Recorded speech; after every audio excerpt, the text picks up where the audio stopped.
அவளுடைய அந்த அழகான புது பொம்மைக்கு ஒரு சின்ன சட்டையை எடுத்து மாட்டி விடுறா. இதை பார்த்த உடனே இந்த குழந்தைக்கு அவ்வளோ சந்தோஷமா இருக்குது, அவ்வளோ ஆசையா இருக்குது. கதையை நம்ம மனசை விட்டு மறந்து போகவே போகாது. ஏன்னா அந்த அளவுக்கு ரொம்ப ரொம்ப ரொம்ப ஸ்ட்ராங்கா இருக்கக்கூடிய ஒரு கதை.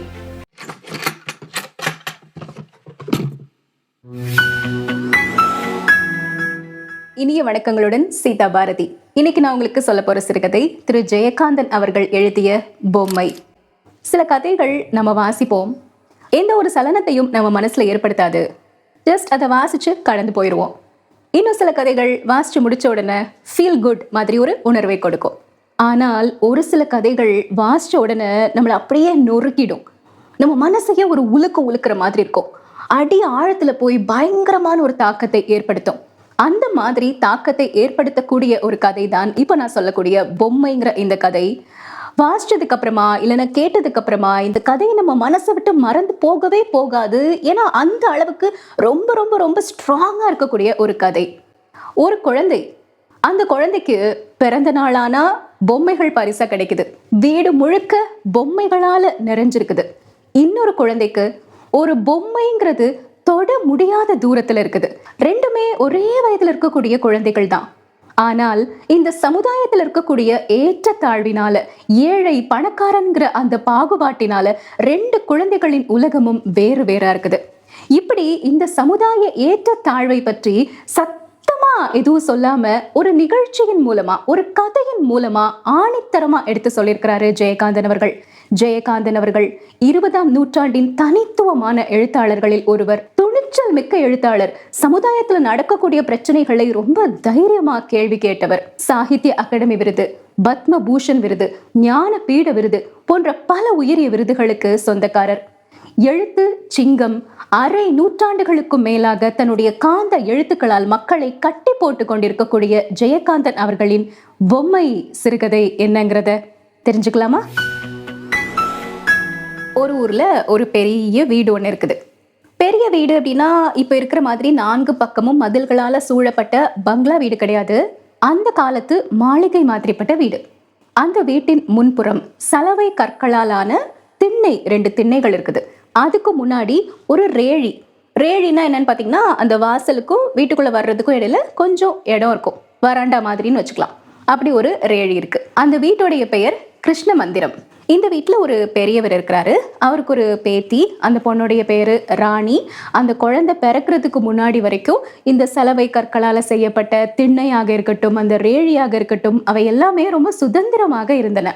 இந்த குழந்தை தவழ்ந்து வரும் பொழுது ஒரு நாள் அந்த திண்ணையை கடந்து, ரேழியை கடந்து ரோட்டு பக்கமா வந்துட்டா. இவர் பார்த்துட்டாரு, அந்த பெரியவர். அந்த வீட்டில் இருக்கக்கூடிய வேலைக்காரங்கள் எல்லாரையும் கூப்பிட்டு திட்டி, இதுக்கப்புறமா இந்த வேலைக்காரங்களை நம்பி பிரயோஜனம் இல்லைன்னு சொல்லி அந்த திண்ணைக்கும் ரேழிக்கும் முன்னாடி இரும்பு கம்பிகளை வச்சு அடைச்சிட்டாரு. இப்போ அந்த திண்ணையும் சரி ரேழியும் சரி சிறைக்குள்ள அடைப்பட்ட மாதிரி இருக்குது. ஆனா அந்த ராணிங்கிற குழந்தை சந்தோஷமா எல்லா இடத்துலயுமே தவழ்ந்து விளையாடிக்கிட்டே இருக்கிறா. அப்போ எந்த அளவுக்கு அந்த குழந்தைக்கு ஒரு முக்கியத்துவம் இருக்குதுங்கிறத இந்த வரிகளின் மூலமாக ஜெயகாந்தன் அவர்கள் சொல்லியிருக்கிறாங்க. ராணிங்கிற அந்த குழந்தைக்கு இப்போ 4 வயது ஆகிருச்சு. ராணிக்கு ஒரு தங்கச்சி பாப்பாவும் பிறந்தாச்சு. அந்த வீடு முழுக்க நிறைய பொம்மைகள் எப்பவுமே இருக்கும். தாத்தா அவளுக்கு அடிக்கடி புது புது புது பொம்மைகளா வாங்கி வாங்கி வாங்கி கொடுத்துட்டே இருப்பாரு.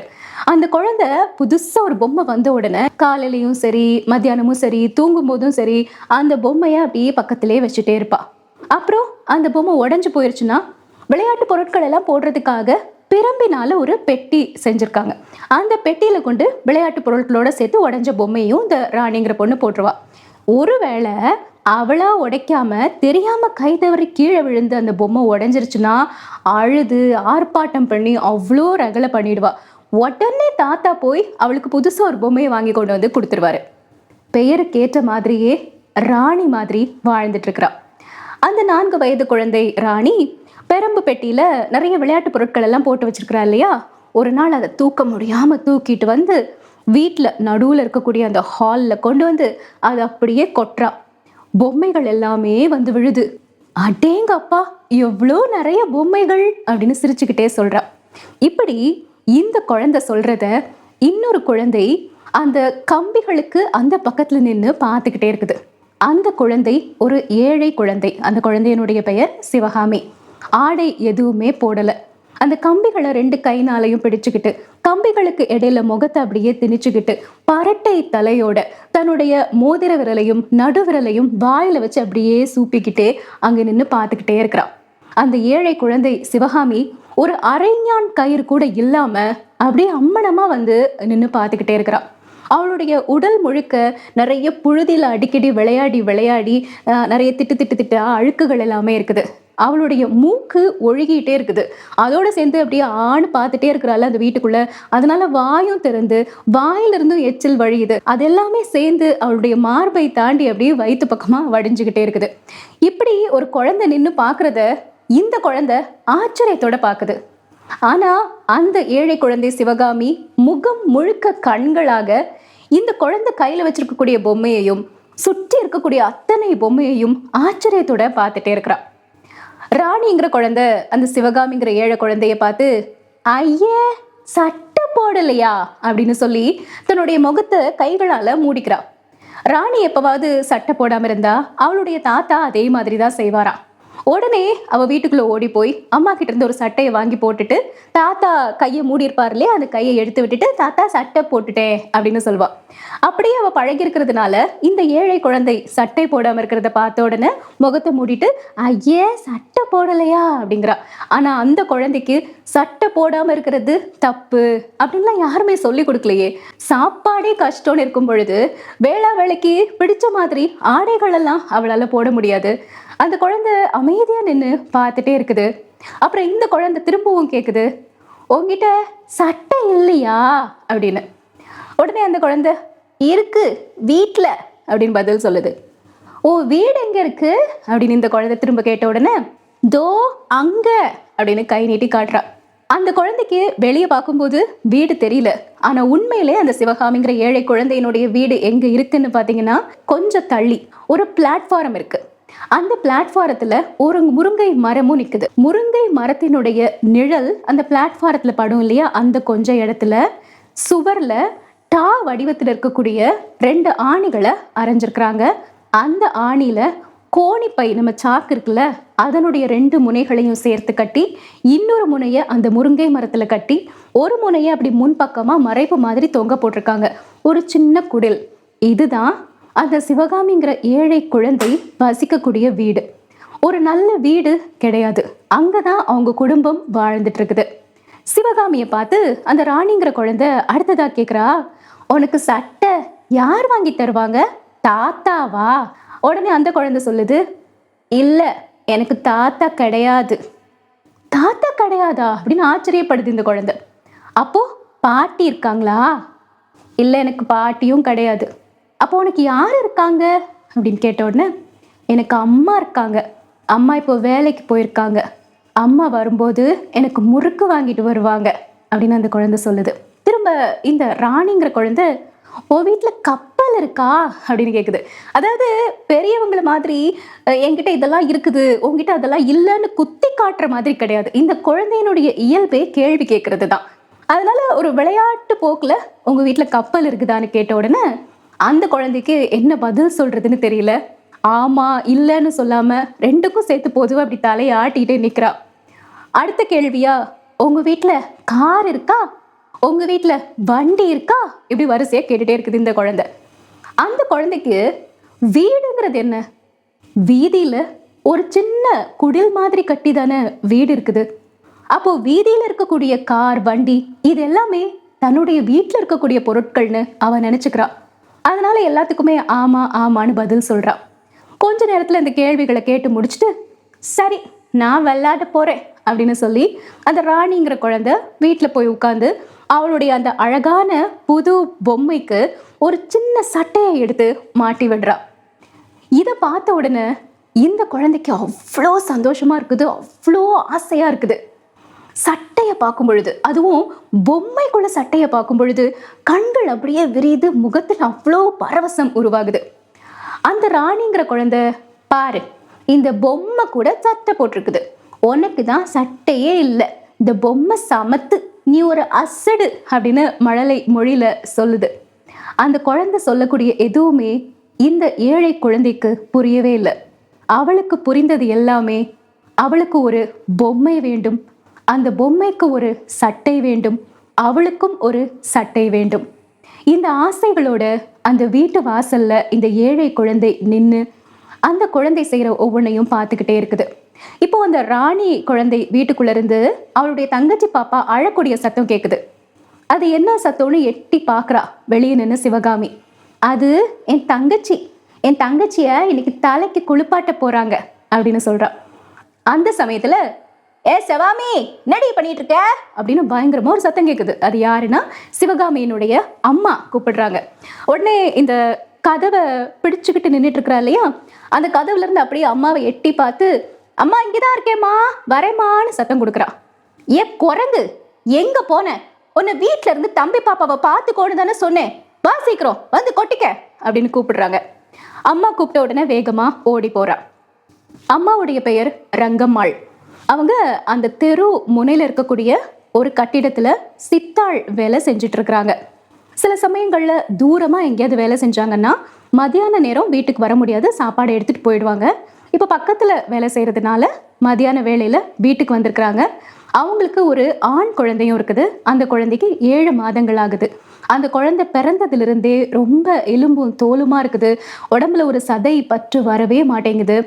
அந்த குழந்தை இவங்க வயிற்றுல 6 மாதங்களா இருக்கும் பொழுது இவங்க கணவன் நோய்வாய்ப்பட்டு இறந்து போயிட்டாரு. அதனால ரொம்ப வேதனையில இருந்திருக்கிறாங்க. அதனால கூட அந்த குழந்தை ஒரு மாதிரி எலும்பும் தோலுமா பிறந்திருக்கலாம். ஆனா குழந்தை பிறந்த உடனே அது ஆண் குழந்தைன்னு பார்த்த உடனே அவங்களுக்கு ரொம்ப ரொம்ப ரொம்ப சந்தோஷமா இருந்ததுதான். ஜெயகாந்தன் அவர்கள் கதைகளினூடாக சமூகத்தில் இருக்கக்கூடிய அவலங்களையுமே அப்படியே தொட்டு தொட்டு தொட்டு அழகா சொல்லியிருப்பாரு. அந்த மாதிரி அந்த காலகட்டத்துல இருந்த பெண்ணடிமைத்தனத்தை பற்றியும் இந்த கதையில சொல்லியிருக்கிறாரு. அவங்களுக்கு அந்த சிவகாமியை விட ஆண் குழந்தை, கை குழந்தை இருக்கு இல்லையா, அந்த குழந்தை தான் ரொம்ப பிடிக்குமா. சிவகாமியை வந்து பொட்டச்சின்னு சொல்லிட்டே இருப்பாங்களாம். இந்த குழந்தை உடம்பு முடியாம இருக்குது.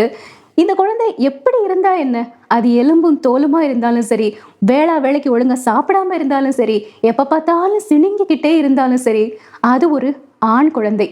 இந்த குழந்தை தான் வளர்ந்து எனக்கு கஞ்சி ஊத்த போறான்னு சொல்லி அந்த ஆண் வாரிசு கிட்ட ரொம்ப அன்பா இருப்பாங்களாம். ஆனா அவங்க என்னதான் அந்த குழந்தைய கவனிச்சுக்கிட்டாலுமே கூட குழந்தை உடல் தேரவே மாட்டேங்குது. பக்கத்துல இருக்கக்கூடிய ஒரு கவர்மெண்ட் ஹாஸ்பிட்டல், தர்மா ஆஸ்பத்திரியில இருந்து தினசரி இலவசமா மருந்து கிடைக்கும். அந்த மருந்தை வாங்கி குழந்தைக்கு கொடுத்துட்டே இருக்கிறாங்க. ஆனாலும் குழந்தையினுடைய உடல் தேரவே இல்லை. அதோட 2-3 நாளா அந்த கை குழந்தைக்கு பயங்கரமான காய்ச்சல். அதனால இன்னைக்கு காலையில மருந்து வாங்கி கொடுத்துட்டு சிவகாமியை கூப்பிட்டு, தம்பியை விட்டு வேற எங்கேயுமே போகக்கூடாது, தம்பி பக்கத்திலே உட்காந்து அவனை கவனிச்சுக்கோ அப்படின்னு சொல்லிட்டு தான் வேலைக்கு போயிருக்கிறாங்க. சிவகாமி அந்த பக்கத்திலே குப்பை மேட்டில் குழந்தைங்களோட விளையாடிக்கிட்டு இருப்பா, தம்பியை பார்த்துட்டு இருப்பா அப்படின்னு அவங்க நினைச்சிட்டு வந்து பார்க்கும் பொழுது அவள் அந்த இன்னொரு வீட்டில் போய் நின்றுட்டு இருந்த உடனே தான் இவங்களுக்கு கோவம் வந்துருச்சு. அதனால அவளை கூப்பிட்டாங்க. சிவகாமி வந்த உடனே, அம்மா என்னம்மா அப்படின்னு கொஞ்சம் கூடிய குரல்ல பேசுறா. அதுக்கப்புறம் அம்மாவை பார்த்து, அம்மா அம்மா எனக்கு சட்டை கூட, சட்டை இல்லாமல் இருக்க வெக்கமா இருக்கு அப்படின்னு சொல்றா. அம்மா அதுக்கு, சட்டை எங்கடி நம்மகிட்ட இருக்கு அப்படிங்கிறாங்க. பொய் சொல்லாதம்மா, அந்த பெட்டிக்குள்ள ஒரு சட்டை இருக்குல்ல அப்படின்னு சிரிச்சுக்கிட்டே தலையை சாய்ச்சிக்கிட்டே கேட்குறா சிவகாமி. அந்த ஒரே ஒரு சட்டை தானடி இருக்குது, அதையும் எடுத்து போட்டு இந்த மண்ணிலெல்லாம் புரண்டனா அழுக்காக்கிடுவேத அப்படின்னு சொல்றாங்க. ஆனா சிவகாமி, இல்லைம்மா நான் அழுக்காக்கலாம் மாட்டேன், எனக்கு சட்டை இல்லாமல் இருக்க ரொம்ப வெக்கமாக இருக்குமா, அந்த பக்கத்து வீட்டில் அந்த பாப்பாவுக்கு புது புது புது சட்டை எல்லாம் இருக்குது, இன்னைக்கு போட்டிருந்த சட்டை ரொம்ப அழகாக இருந்துச்சு அப்படின்னு சொல்கிறா. சரி சரி துண்ணு அப்படின்னு சொல்லிட்டு ஒரு அலுமினிய தட்டை போட்டு அதில் சாப்பாடு வைக்கிறாங்க. பழைய சாதம், ஊறுகாய் 2ம் வைக்கிறாங்க. அதை சாப்பிட்டுட்டே இருக்கிறா. அம்மா கொஞ்சம் மீதி இருந்த தண்ணியில் உப்பு போட்டு கரைச்சி அதை குடிக்கிறாங்க. சாப்பிட்டுட்டு இருக்கும் பொழுதே சிவகாமி திரும்பவும் அம்மாவை பார்த்து, அம்மா எனக்கு பொம்மை வாங்கி தருவியா அப்படின்னு கேட்குறா. வாங்கி தரேம்மா. எப்பம்மா வாங்கி தருவ? நாளைக்கு வாங்கி தரேன் சொல்லி முடிச்ச உடனே சாப்பிட்டாச்சு. அதுக்கப்புறம் அம்மா அந்த பெட்டியை திறந்து அவளுக்கு இருக்கக்கூடிய அந்த ஒரே ஒரு சட்டை, ஒரு சின்ன கவுன், அதை எடுத்து கொடுக்குறாங்க. ஹைன்னு சொல்லி ரொம்ப சந்தோஷத்தோட அந்த சட்டையை போட்டுக்கிறான். அதுலேயுமே 2-3 இடத்துல கிழிஞ்சு போயிருக்கு. அந்த கிழிசலை தொட்டு பார்த்துட்டு, அம்மா அந்த பக்கத்து வீட்டு பாப்பா இன்னைக்கு போட்டிருந்த சட்டை எவ்வளோ அழகாக இருந்துச்சு தெரியுமா, அது புது சட்டை அப்படின்னு சொல்கிறா. அம்மா சொல்கிறாங்க, அவ பணக்கார குழந்தைமா, நாம ஏழைங்க அப்படின்னு. அம்மாவுக்கு வேலைக்கு திரும்ப போகணும். தன்னுடைய கை குழந்தையை எடுத்து பால் கொடுக்குறாங்க. பால் கொடுக்கும்போது தான் அவங்களுக்கு தெரிய வருது, குழந்தையினுடைய உடல் அப்படி கொதிக்குது, பயங்கரமா ஜுரம். இப்ப என்ன பண்றது? பேசாம வேலைக்கு போகாம குழந்தைய பார்த்துட்டு வீட்டில் இருந்துடலாமான்னு நினைக்கிறாங்க. ஆனா முழு நாள் வேலைக்கு போனாதான் 3/4 ரூபாய் சம்பளம் கிடைக்கும். காலையில போயிட்டு மதியானம் போகாம இருந்தா சம்பளம் கிடைக்காது. சம்பளம் இல்லைன்னா ராத்திரி சாப்பிட்றதுக்கு எதுவுமே கிடையாது. வேற வழி இல்லாம அந்த ஜுரம் இருக்கக்கூடிய குழந்தைக்கு பால் கொடுத்துட்டு அந்த குழந்தைய அங்க படுக்க போட்டுட்டு கிளம்பி வேலைக்கு போக ஆரம்பிக்கிறாங்க. அப்ப திரும்பவும் நம்ம சிவகாமி ஞாபகப்படுத்துற மாதிரி, அம்மா அம்மா பொம்மை வரும்போது பொம்மை வாங்கிட்டு வாமா அப்படின்னு சொல்றா. சரின்னு அம்மா சொல்லிட்டு போறாங்க. அந்த பாப்பா புது பொம்மை வச்சிருந்ததுமா, நிறைய நிறைய பொம்மை அங்க இருந்துச்சுமா அப்படின்னு அந்த குழந்தை சொல்லுது. ஒரு நிமிஷம் ரங்கம்மாள் நின்று சிவகாமியை பார்த்து, இதோ பாருமா, அவங்கெல்லாம் பணக்காரங்க, நம்ம ஏழைகள். அந்த பணக்கார வீட்டு பாப்பாவை பார்த்துட்டு வந்து ஒவ்வொன்றும் நீ கேட்டேன்னா நான் எங்கம்மா போவேன்? இதோ பாரு, உனக்கு தான் தம்பி இருக்கான்ல, நீ தம்பி கூட விளையாடிட்டே இரு, சரியா அப்படின்னு சொல்லி அவளுடைய கன்னத்துல முத்தம் கொடுத்துட்டு அம்மா கிளம்பி போறாங்க. சிவகாமி அங்கேயே உட்கார்ந்துருக்கிறா. அந்த தெரு முனைக்கு ரங்கம்மாள் போற வரைக்கும் பார்த்துட்டே இருக்கிறா. தெரு முனையை தாண்டி அம்மா போன உடனே வேக வேகமா ஓடி போய் அந்த கிருஷ்ண மந்திரம் வீட்டு முன்னாடி நின்று அந்த குழந்தைய பார்த்து, இங்க பத்தியா நான் சட்டை போட்டிருக்கிறேன் அப்படின்னு பெருமையோட காட்டுறா. அந்த குழந்தை பார்த்துட்டு, நல்லா இருக்கு, ஆனா கிழிஞ்சு கிழிஞ்சிருக்கே அப்படின்னு சொல்லுது. ஆமா, நாங்கெல்லாம் ஏழைங்க அப்படின்னு இந்த குழந்தை சொல்லுது. அதை கேட்டோன்னு அந்த குழந்தை, ஏழைகளா அப்படின்னா அப்படின்னு கேட்குது. இப்படி இவங்களுக்குள்ள உரையாடல் நடக்குது. கொஞ்ச நேரத்துல அந்த வீட்டில் எல்லாருமே தூங்கிட்டு இருக்கிறாங்க. இந்த ராணிங்கிற குழந்தை, சரி நான் என் பொம்மையை குளிப்பாட்ட போறேன் அப்படின்னு சொல்லிட்டு உள்ள போறா. காலையில தன்னுடைய தங்கச்சி பாப்பாவை தலைக்கு ஊத்தி குளிப்பாட்டினாங்க இல்லையா, அதை பார்த்த உடனே தன்னுடைய பொம்மையும் குளிப்பாட்டணும்னு சொல்லி அந்த ராணிங்கிற குழந்தைக்கு ஒரு ஆசை வந்துருச்சு. அதனால அந்த புது பொம்மை, அவங்க தாத்தா வாங்கி கொடுத்த பொம்மைய தன்னுடைய காலை நீட்டி மடியில படுக்க வச்சுட்டு, அவங்க ஒரு பெரிய அலுமினிய பாத்திரத்துல தண்ணீர் இருந்தது. தங்கச்சி பாப்பாவை குளிப்பாட்டினது போக மீதி இருந்த தண்ணீர், அந்த அலுமினிய பாத்திரத்தை ரொம்ப கஷ்டப்பட்டு எடுத்து கொண்டு வந்து பக்கத்துல வச்சு அதுல இருந்து தண்ணீரை எடுத்து ஊத்தி ஊத்தி இந்த பொம்மைய குளிப்பாட்டிக்கிட்டே இருக்கிறா ராணிங்கிற அந்த குழந்தை. கம்பி கதவுகளுக்கு அந்த பக்கத்துல நின்று அந்த சிவகாமிங்கிற அந்த குழந்தை பார்த்துக்கிட்டே இருக்குது. பொம்மைக்கு நிறைய கண்ணு மூக்கெல்லாம் போட்டிருப்பாங்க இல்லையா, தண்ணியை ஊத்தி குளிப்பாட்டும் போது அது எல்லாமே அழிஞ்சு போயிருச்சு. அதை பார்த்த உடனே இந்த ராணிங்கிற குழந்தைக்கு ஒரே அழுக, ரொம்ப கஷ்டமாகி அழ ஆரம்பிச்சிட்டா. கத்தி தாத்தா தாத்தா தாத்தான்னு கூப்பாடு போட்டு அழுறா. அதை பார்த்த உடனே சிவகாமிக்கு கொஞ்சம் பயமாயிருச்சு. ஐயோ, என்னடா இவ இப்படி அழுறாளேன்னு சொல்லி பயந்து அங்கிருந்து கிளம்பி தன்னுடைய வீட்டுக்கு வந்துட்டா. வீட்டில் அந்த சின்ன குடில் தான், விளையாடுறதுக்கு ஒரு பொருளும் கிடையாது. தம்பி பாப்பா தூங்கிக்கிட்டு இருக்கிறான். தம்பி பாப்பா பக்கத்தில் வந்து தம்பியினுடைய ஒவ்வொரு பாகத்தையும் தொட்டு தொட்டு தொட்டு பார்க்குறா. தொடும்போது அந்த குழந்தை அப்படியே சிணுங்குது. ஏற்கனவே காய்ச்சல் இல்லையா, ரொம்ப சோர்வாக இருக்கும். தொட தொட ஒரு மாதிரி சிணுங்கிக்கிட்டே இருக்குது. அது இவளுக்கு ஒரு விளையாட்டு மாதிரி இருக்கு. அந்த குழந்தையினுடைய கைகள் கால்கள் எல்லாத்தையுமே தொட்டு தொட்டு தொட்டு பார்த்துட்டே இருக்கிறா. அப்புறம் போர்வையை வச்சு போத்தி இருக்கிறாங்க. அந்த போர்வையை தூக்கி பார்க்கும் பொழுது அந்த குழந்தை சட்டையே இல்லாமல் இருக்குது. ஐயோ, உனக்கும் சட்டையே இல்லையா, இரு உனக்கு சட்டை தரேன்னு சொல்லி பெட்டியை திறந்து ஒரு பழைய ரவிக்கை, அவங்க அம்மாவுடைய ரவிக்கையை எடுத்து அந்த குழந்தைக்கு சட்டை போடுற மாதிரி போட்டு விடுறா. திடீர்னு இந்த சிவகாமிங்கிற குழந்தைக்கு தோணுது, அந்த பக்கத்து வீட்டு குழந்தை அவளுடைய பொம்மையை குளிப்பாட்டினா இல்லையா, அதே மாதிரி நானும் என் தம்பிய குளிப்பாட்டலாமே அப்படின்னு நினைக்கிறா. அந்த வீட்டில் கொஞ்சம் தள்ளி 3 கல் அடுப்பு இருக்கு. அதுக்கு மேலே ஒரு பாத்திரம் இருக்கு. அதில் தண்ணீர், நல்ல குளிர்ந்த தண்ணீர் இருக்கு. அந்த தண்ணீர்ல இருந்து ஒரு தகர குவளையில கொஞ்சம் தண்ணீரை எடுத்து கொண்டு வந்து பக்கத்துல வைக்கிறா. அந்த குழந்தை செஞ்ச மாதிரியே கால் நீட்டி உட்கார்றா. அந்த தம்பிய தூக்க முடியாம தூக்கி தன்னுடைய மடியில போடுறா. அந்த தகர குவளையில இருக்கக்கூடிய தண்ணியை எடுத்து எண்ணெய் மாதிரி நினைச்சு குழந்தையினுடைய தலையில தேய்க்கிறா. கொஞ்சம் உடம்புலையும் அங்கங்க தேய்க்கிறா. அதுக்கப்புறம் மடியில தன்னுடைய தம்பியை வச்சுக்கிட்டே நகர்ந்து நகர்ந்து நகர்ந்து நகர்ந்து போய் அந்த அடுப்பு மேல அந்த தண்ணி இருந்த பாத்திரம் இருந்தது இல்லையா, அது பக்கத்துல போய் உட்கார்ந்துக்கிறா. வெளியே இருந்து பாக்குறவங்களுக்கு உள்ள நடக்கிறது எதுவும் தெரியாது. ஏன்னா அந்த கோணியினுடைய ஒரு பக்கம் மறைப்பாக அவளுக்கு பின்னால் இருக்குது. அப்படியே இடைவெளி வழியா யாருக்காவது தெரிஞ்சா கூட அவளுடைய முதுகுப்புறம் தான் தெரியுமே தவிர அவ என்ன பண்ணிட்டு இருக்கிறான்னு தெரியாது. தகர குவளையை கையில் எடுத்து அந்த பாத்திரத்திலிருந்து தண்ணீரை கோரி தன்னுடைய தம்பியின் தலையில ஊத்தி குளிப்பாட்ட ஆரம்பிக்கிறா. குழந்தைக்கு ஏற்கனவே பயங்கரமான ஜுரம். குளிர்ந்த தண்ணீர் ஒரு சொம்பு அவனுடைய தலையில பட்ட உடனே அந்த குழந்தைக்கு அப்படியே மூச்சு முட்ட ஆரம்பிக்குது. திரும்ப அடுத்த சொம்பு தண்ணீரை ஊத்துறா. தண்ணி பட்ட ஒரு மாதிரி தெவங்கும் இல்லையா, அந்த மாதிரி தெவங்கி தெவங்கி தெவங்கி அதனுடைய மார்பு மேலையும் மேலையும் வருது. இவளுக்கு அதை பார்க்கும் பொழுது ஒரு விளையாட்டு மாதிரி இருக்கு. மூன்றாவது சொம்பு தண்ணீரை ஊத்தின உடனே அந்த குழந்தையின் உடலில் எந்த ஒரு சலனமுமே இல்லை. நல்ல குளிப்பாட்டி முடிக்கிறா. தூக்க முடியாம தம்பியை தூக்கி கொண்டு போய் பாயில படுக்க வச்சு தலை உடல் எல்லாத்தையுமே நல்லா துவட்டி விடுறா. குழந்தைகிட்ட எந்த ஒரு அசைவுமே இல்லை. தலை சீவிடுமே அப்படின்னு சொல்லி ஒரு சீப் எடுத்துட்டு வந்து தம்பியினுடைய தலையை சீவி விடுறா. பக்கத்திலேயே முனீஸ்வரன் கோயில் ஒன்று இருக்குது. கோயில்னா ஒரு சாதாரண செங்கல் மட்டும்தான், அதை அவங்க கோயில்னு நினைச்சு வழிபட்டுட்டு இருக்கிறாங்க. அங்க இருக்கக்கூடிய குங்குமத்தை எடுத்து கொண்டு வந்து தம்பியினுடைய நெற்றியில வைக்கிறா. பார்த்துட்டே இருக்கிறா. தம்பி கிட்ட எந்த ஒரு அசைவுமே இல்லை. ஏன் தம்பி அழவே இல்லை அவளுடைய மனசுல தோணுது. கைகள் கால்கள் எல்லாமே அசைவற்று இருக்குது. தம்பி ஏன் சிரிக்க மாட்டேங்கிற? கை கால்லாம் ஏன் அசையாம இருக்குது? சமத்து. ஓ, நீ பொம்மை ஆயிட்டியா அப்படின்னு சொல்றா. துவண்டு கிடந்த குழந்தையினுடைய தலையை நேர வைக்கிறா. கால்கள் ரெண்டையும் நேர இழுத்து விடுறா. கைகளை எடுத்து மார் மேல வைக்கிறா. தம்பியினுடைய முகத்தையே பார்க்கறா. கண்கள் மூடி இருக்குது. கண்ணை திறக்கிறா. அந்த குழந்தை கண்ணை திறக்கல. கண்கள் எல்லாம் அப்படி சொருகி போயிருக்குது. ஆமா, தம்பி உண்மையிலே பொம்மை ஆயிட்டான். பொம்மை மாதிரியே இருக்கிறான் என் தம்பி அப்படின்னு சொல்றா. அதுக்குள்ள அவங்க அம்மா வேலையை முடிச்சுட்டு அங்கிருந்து வர்றாங்க. அந்த ராணிங்கிற குழந்தை ஒரு பொம்மையை குளிப்பாட்டுச்சு இல்லையா, குளிப்பாட்டினோடனே முகத்துல இருக்கக்கூடிய அந்த கண்ணு மூக்கு எல்லாமே அழிஞ்சு போயிருச்சுன்னு சொல்லி கோவப்பட்டு அழுதுது இல்லையா, அந்த பொம்மையை வந்து தூக்கி வெளியே வீசி இருக்கிறாங்க.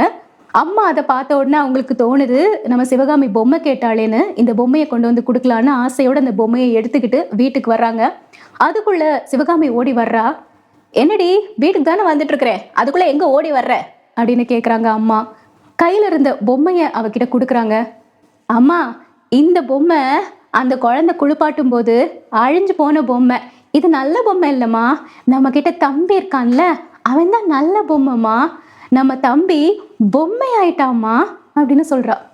அம்மாக்கு அவ சொல்லும் போதே என்ன நடந்ததுங்கிறத ஊகிக்க முடிஞ்சது. அடி பாவி அப்படின்னு சொல்லி பயங்கரமா கத்திக்கிட்டு வீட்டுக்கு ஓடி வந்து பாக்குறாங்க.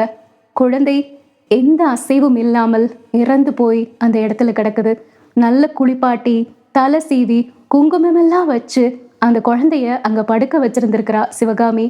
அதை பார்த்த உடனே அம்மா கதறி கதறி கதறி அழ ஆரம்பிக்கிறாங்க. சிவகாமியினுடைய கையில இப்ப அந்த உடைஞ்சு போன அந்த முகமெல்லாம் அழிஞ்சு போன பொம்மை இருக்குது. அவளுடைய கண்ணுக்கு முன்னாடி இந்த தம்பி பொம்மையாக மாறி படுத்துட்டு இருக்கிறான். அவளுக்கு என்ன நடந்தது, ஏன் அம்மா அழுறாங்க எதுவுமே புரியல. வழக்கம் போல தன்னுடைய மோதிர விரலையும் நடுவிரலையும் வாயில விட்டு அப்படியே சப்பிக்கிட்டே என்ன நடக்குதுன்னு தெரியாம அங்க நின்று பார்த்துக்கிட்டே இருக்கிறா. ஆனா அவளுக்கும் அழுகை வருது. சிவகாமி அழப்போகிறாள். அதோட கதை முடியுது.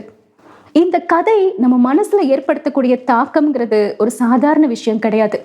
சமுதாய ஏற்ற தாழ்வுங்கிறது ஒரு ஏழையினுடைய வாழ்க்கையில எப்படிப்பட்ட பாதிப்பை ஏற்படுத்தி இருக்குங்கிறத இதை விட ஆழமா இதை விட தெளிவா சொல்லவே முடியாது. ரொம்ப அழுத்தமான ஒரு கதை. படிக்கும்போது நிச்சயமா நம் கண்கள் கலங்கும், கண்ணில இருந்து கண்ணீரே வந்துடும். அப்படிப்பட்ட ஒரு உருக்கமான கதை ஜெயகாந்தன் அவர்கள் எழுதிய பொம்மை. இந்த கதை உங்க எல்லாருக்குமே பிடிச்சிருக்கும்னு நினைக்கிறேன்.